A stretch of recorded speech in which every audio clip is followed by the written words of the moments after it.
तो हेलो दोस्तों, मैं अमरजीत आपका अपने YouTube चैनल अमर रेवोल्यूशन में एक बार फिर से बहुत बहुत स्वागत करता हूं।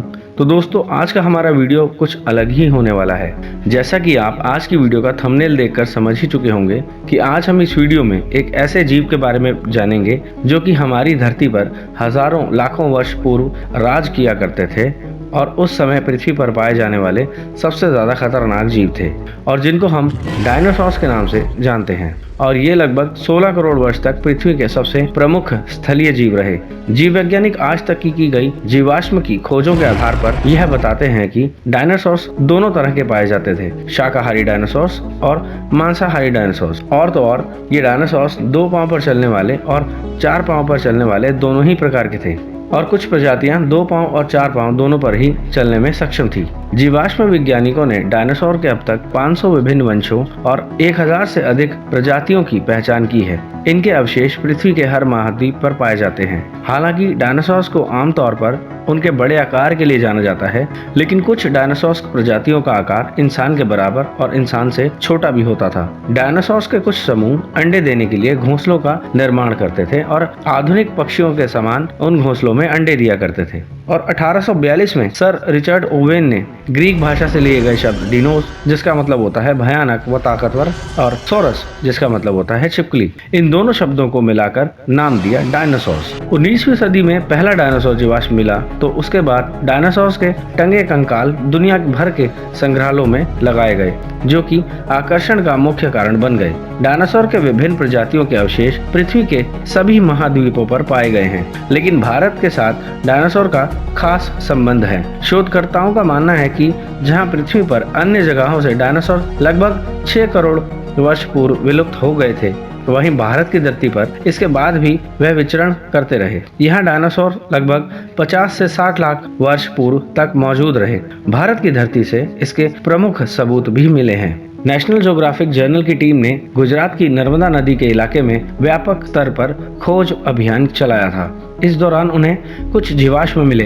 वैज्ञानिकों का कहना है कि यह एक नए डायनासोर की प्रजाति है जो नर्मदा घाटी में लगभग 7 करोड़ वर्ष पूर्व पाई जाती थी। यह अभियान अमेरिका की मिशिगन विश्वविद्यालय और पंजाब विश्वविद्यालय के विशेषज्ञों ने सामूहिक रूप से किया था। डायनासोर्स की अलग प्रजाति के कारण इसका नाम राजासोरस नॉर्मदेसिस रखा गया है। डायनासोर्स की कई प्रजातियां थी, जैसे कि टायरानोसोरस रेक्स यानी टी-रेक्स, ट्रिसीरैप्टर्स, एप्टोसोरस, ब्रोंटोसोरस, जाइगोंटोसोरस, स्पाइनोसोरस और लास्ट में वेलोसिरैप्टर। और इसके अलावा बहुत सी प्रजातियां थी। ज़्यादातर शाकाहारी प्रजातियां झुंड में रहना पसंद करती थी, लेकिन मांसाहारी प्रजातियां बिना झुंड के रहती थीं। इनकी शारीरिक बनावट बहुत ही ज़्यादा अद्भुत और मजबूत होती थी। कुछ के सिर पर सींग मुकुटनुमा बनावट हुआ करती थी। शरीर मोटी चमड़ी से बना हुआ होता था और कठोर होता था। तो कुछ डायनासोर्स के पास शिकार करने के लिए लंबे नाखून और तेज धारदार दांत भी हुआ करते थे। इनकी एक और हवा में उड़ने वाली प्रजाति भी थी, जिसका नाम पेट्रोसोरस था। आप इसको उड़ने वाली एक विशाल छिपकली के जैसे समझ सकते हैं। और उड़ान भरने के लिए इसके पास लंबे डैने यानी कि पंख हुआ करते थे, जो कि मांसपेशियों और खाल की पतली लेयर से बने होते थे। और यह फल और मांस दोनों ही खा सकता था। और इसी प्रकार उस समय पानी में रहने वाले डायनासोर्स भी हुआ करते थे, जो कि जमीन पर रहने वाले डायनासोर से भी ज्यादा खतरनाक हुआ करते थे, जैसे कि शैस्टासोरस, पैलियोसोरस, क्रोनोसोरस, शोनियोसोरस। ये सब बहुत ही विशालकाय और पानी में बहुत तेज रफ्तार जीव थे, जो पलक झपकते ही अपने शिकार को दबोच लेते थे। हालांकि इन सब की शारीरिक बनावट अलग अलग थी, लेकिन ये सभी माहिर शिकारी थे। और दोस्तों, इसी प्रकार ये विशाल जीव इस धरती पर कई हजार वर्षों तक अपनी अपनी प्रजातियों में फलते फूलते रहे। जिस धरती पर आज हम लोग जी रहे हैं, सांस ले रहे हैं और अपना पालन पोषण भी कर रहे हैं, लेकिन शायद कुदरत को कुछ और ही मंजूर था। जी हाँ दोस्तों, क्योंकि अचानक एक दिन माउंट एवरेस्ट जितना बड़ा उल्कापिंड हमारी धरती के एटमॉस्फेयर में दाखिल हुआ और जैसे ही ये उल्कापिंड धरती से टकराया, इसके टकराते ही 1500 किलोमीटर तक जो भी चीज या जीव था वो एकदम से जलकर भाप बन गया। और इसका धमाका इतना विशालकाय था कि मानो 1000 एटम बम एक साथ ब्लास्ट हो गए हों। और चंद मिनटों में ही सब बदल गया। हर जगह आग, लावा और रेडिएशन निकलने लगा।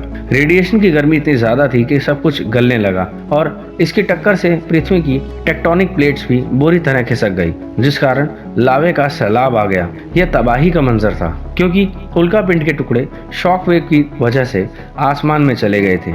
अब वो घर्षण की वजह से आग के गोले बनकर जमीन पर बरसने लगे, जिससे उड़ने वाले डायनासोर्स भी नहीं बच सके और देखते ही देखते हमारे पृथ्वी का लगभग 85% जीवन समाप्त हो गया। और लगातार कई वर्षों तक जैसे जैसे हमारी पृथ्वी का वातावरण ठंडा और सामान्य होता गया, तो जीवन एक बार फिर से चलने लगा। इस तबाही में सिर्फ छोटे और बहुत कम वजन वाले जीव बच पाए और इन्हीं से आगे चलकर इवोल्यूशन होता गया और अलग अलग जीव बने, जो कि आज हमारी पृथ्वी पर मौजूद हैं।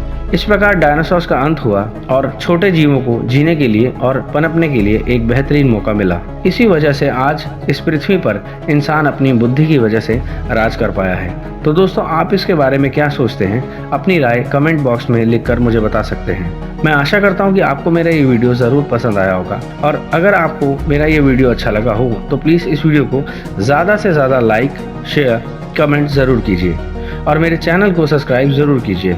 इस वीडियो को अंत तक देखने के लिए और मेरा साथ देने के लिए आप सभी का बहुत बहुत धन्यवाद।